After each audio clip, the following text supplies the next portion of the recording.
하며 또 진리의 말씀을 들을 수 있는 이 귀한 시간과 기회와 건강 주신 것을 감사합니다. 오늘도 하나님 말씀 앞에 마음을 활짝 열게 하시고 성령께서 하시는 음성을 들을 수 있도록 주님 도와주옵소서. 이 부족한 종을 온전히 능력의 손으로 붙들어 주시고 성령의 도구로 복음의 도구로만 사용해 주시옵소서. 예수님 이름으로 믿사옵고 감사하며 기도 올렸나이다. 아멘. 아멘.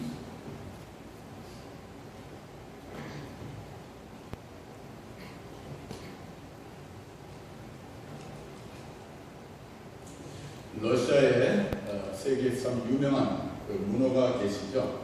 러시아의 문어 하면 여러분 아마 많은 분들이 아시리라고 생각이 됩니다. 톨스토이라고 알고 있죠. 톨스토이. 톨스토이가 쓴 작품이 많이 있는데 그 작품 가운데 사람은 무엇을 먹고 사는가, 사람은 무엇을 먹고 사는가 라고 하는 제목의 단편이 있습니다. 여러분, 사람은 무엇을 먹고 살 것 같아요? 밥을 먹어야 되겠죠. 밥과 더불어서 빠질 수 없는 것이 있어요. 왜냐하면 톨스토이 단편에 의하면 사람은 사랑을 먹고 산다라고 말하고 있습니다. 사람은 사랑을 먹고 산다. 이런 말이 있습니다. 사람은 남자와 여자의 그 에로스의 사랑에 의해서 태어나고, 그리고 부모와 자녀의 그 관계에서 이루어지는 서울계 사랑에 의해서 자라고, 그런가 하면 또 형제, 자매, 친구와 이웃들의 그 필레오의 사랑에 의해서 인격이 다듬어지고, 하나님의 조건 없는 아가페의 사랑에 의해서 완성된다고 했습니다. 여러분, 하나님은 모든 것을 하실 수 있는 분이십니다. 그런데 못하시는 것이 한 가지 있습니다. 그것이 뭐냐면 사랑을 포기하지 못하시는 것입니다. 하나님은 결코 사랑을 포기하지 않으시고 또한 사랑을 포기하실 수도 없습니다. 왜냐하면 하나님은 그분 자체가 사랑이시기 때문입니다. 그래서 하나님의 사랑은 진노와 증오와 책망 가운데도 참 채찍을 들으셨어도 그 바탕에는 사랑이 깔려 있습니다. 하나님께서 잠잠하게 침묵하시고 외면하시는 것 같지만 그 너머에는 사랑이 있다는 사실입니다. 우리는 그런 하나님의 조건 없는 사랑을 받고 있기 때문에 아무렇게나 살아갈 수 있는 존재가 아닙니다. 또한 하나님의 사랑이 절대적인 사랑이기 때문에 우리는 반드시 하나님의 품 안에 있어야만 삶의 기쁨이 있고 평안과 소망과 만족과 행복이 있는 것입니다. 그래서 오늘 본문의 근거에서 하나님의 품 안에 있을 때라고 하는 제목으로 말씀을 드리기를 원합니다. 예수님께서 하신 오늘 본문을 일컬어서, 오늘 본문 말씀을 일컬어서 탕자의 비유라 이렇게 말을 합니다. 본문에 등장하는 둘째 아들, 그의 불행은 어디서부터 시작된 것입니까? 바로 하나님을, 아버지를 떠난 것으로부터 그의 불행은 시작되었습니다. 오늘 본문 13절 말씀 보면 정말 이 아들이 아버지가 재산이 좀 많이 있었던 것 같죠? 그러니까 재산을 죽기 전에 미리 떼어달라고 아버지한테 말합니다. 그래서 아버지가 재산을 나눠줍니다. 그 후에 며칠이 안 돼서 둘째 아들이 재물을 다 모아가지고 먼 나라에 가 거기서 허랑방탕하여 그 재산을 다 낭비하고 말았습니다. 저는 이 본문 말씀을 준비하면서 묵상하면서 이 둘째 아들은 참 기분 타구나라고 하는 생각을 하게 되었습니다. 왜? 그 많은 재산을 가지고 모아서 먼 나라에 가서 거기서 허랑방탕하고 재산을 낭비할 정도였던 것입니다. 여러분, 사람이 이처럼 교양이나 인격이나 배움보다도 기분의 지배를 더 받는 것 같습니다. 우리 믿는 성도들도 참 믿음보다도 기분의 지배를 받는 분들이 많이 있습니다. 그처럼 기분에 죽고 기분에 사는 기분파라면 여러분 그것은 뿌리 깊은 영성을 내리기에는 쉽지 않습니다. 여러분 죄의 단맛은 잠깐이죠. 근데 죄의 결과는 쓰지 않습니까? 그 쓴맛은 오래 갑니다. 그것을 많은 사람들이 알고 있습니다. 결과를 뻔히 알면서도 그 길을 가서는 안 되겠죠. 결국 둘째 아들이 아버지의 꿈을 따라서 어떻게 되었습니까? 오늘 보면 14절, 15절에 보면 다 없었습니다. 그리고 그날에 또한 엎친 데 덮친 격으로 또 흉년이 들었습니다. 그 비로소 궁핍해졌습니다. 가서 그 나라 백성 중 한 사람에게 붙여서 하니 그가 그를 둘로 보내어 돼지를 치게 했는데 그가 돼지 먹는 주염 열매로 배를 채우긴 했지만 주는 사람이 없었다고 말하고 있습니다. 둘째 아들은 아버지를 떠나면 세상의 모든 것을 얻을 수 있었다고 생각했습니다. 아버지를 떠나면 자유롭게 만족하며 살아갈 수 있을 것으로 생각했습니다.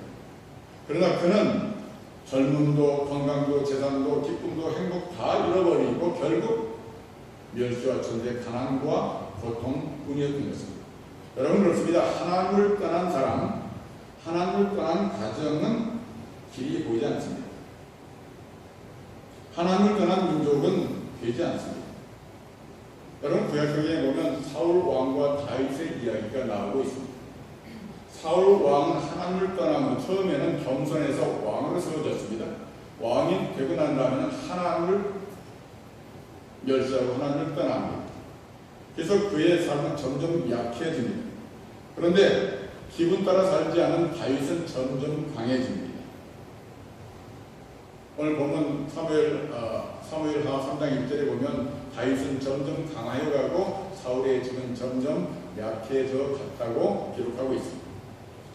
그런가 하면 열왕기하 18장 10절 말씀에 여호와께서 저와 함께 하시며 저가 어디로 가든지 형통하였더라라고 기록하고 있죠. 다윗 어떤 사람을 말할까요? 전 하나님의 품 안에 있는 사람, 하나님을 가까이 하는 사람 점점 강하여 가고 사울은 하나님을 떠난 사람을 의미합니다. 하나님을 떠난 사람은 점점 약하여 간다는 것입니다. 그래서 하나님 품 안에 있는 사람은 여호와 하나님께서 저와 함께 하시기 때문에 저가 어디로 가든지 형통하게 된다. 여러분 어디로 가든지 왜 형통하게 될까요? 하나님께서는 임마누엘 함께 하시기 때문입니다. 마찬가지로 개인이든 가정이든 국가이든 하나님을 떠나면 점점 약해집니다. 궁핍해집니다. 하나님의 품 안에 있으면 점점 풍성해지고 점점 강해지고 형통해집니다. 이것이 역사의 교훈입니다. 행복과 불행의 차이가 어디 있다고 여러분 생각하십니까? 소유가 많을 때 행복하다. 배움이 많은 사람이 행복하다. 아니면 소유가 적은 사람이 행복하다. 배움이 적은 사람이 행복하다. 그렇습니까? 여러분 아니에요. 행복과 불행은 어떤 소유에 많고 적음에 있는 것이 아닙니다. 어떤 배움에 많고 적음에 있는 것이 아니에요. 행복과 불행이라는 것은 행복한 자리에 있을 때 행복하고 불행한 자리에 있으면 불행한 것입니다. 그래서 사람이 있어야 할 가장 중요한 자리는 뭐냐면 바로 하나님의 품 안이라고 하는 자리입니다. 사람은 하나님의 품 안에 있을 때 사람답습니다. 하나님을 알 때 나를 알 수 있습니다. 하나님을 알 때 우리는 정체성을 분명하게 가질 수 있습니다. 하나님을 알면 감사합니다. 하나님을 알면 기쁨이 있습니다. 하나님을 알 때 평안이 있습니다. 하나님을 알 때 행복하게 살 수가 있습니다. 진리는 먼 곳에 있는 것이 아닙니다. 하나님을 만나는 것은 특별한 것이 아닙니다. 바로 하나님의 사랑이 있는 가정이 하나님을 만날 수 있는 것입니다. 하나님의 십자가의 핏부림이 있는 교회가 바로 하나님을 만날 수 있는 것입니다. 그러므로 하나님께서 세워주신 가정을 잘 다스리면 하나님의 교회는 저절로 부흥하게 될 줄로 믿습니다. 또한 하나님의 교회를 기분 따라 섬기는 것이 아니라 성경 말씀 따라 신실하게 섬기시면 가정도 평안하게 될 줄로 믿습니다. 그러므로 사랑하는 성도 여러분, 여러분의 가정을 귀하게 여기시고 또한 교회를 신실하게 섬기시기를 드리고 축원합니다. 자, 아버지를 떠나서 비참한 처지가 된 둘째 아들, 다시 행복을 찾으려면 어떻게 해야 되겠습니까? 오늘 17절 말씀입니다. 자, 이에 스스로 돌이켜 이르되 내 아버지에게는 양식이 풍족한 품꾼이 얼마나 많은가. 나는 여기서 두려워 죽는가. 이 세상에서 가장 위대한 사람, 위대한 용기는 무엇인가? 바로 나의 실수를 인정하는 사람입니다.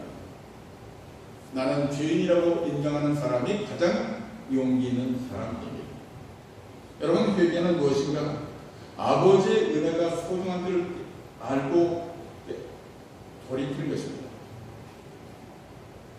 우리 사람의 삶이란 별 차이가 없습니다. 모든 사람에게 단점이 있습니다. 더불어서도 장점도 있습니다. 모든 사람이 단점만 있는 것이 아니에요. 모든 사람이 장점만 있는 것이 아니에요. 모든 사람에게 장점이 있는가 하면 약점도 있습니다. 중요한 것은 무엇이냐면 하나님의 은혜를 깨닫는 것입니다. 그 깨달음이 바로 위대하게 만듭니다.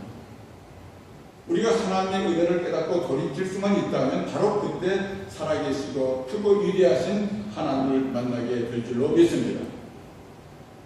하나님이 우리를 만나는 자리는 문제가 있는 것입니다. 하나님이 나를 만나는 것은 병으로 신음할 때입니다.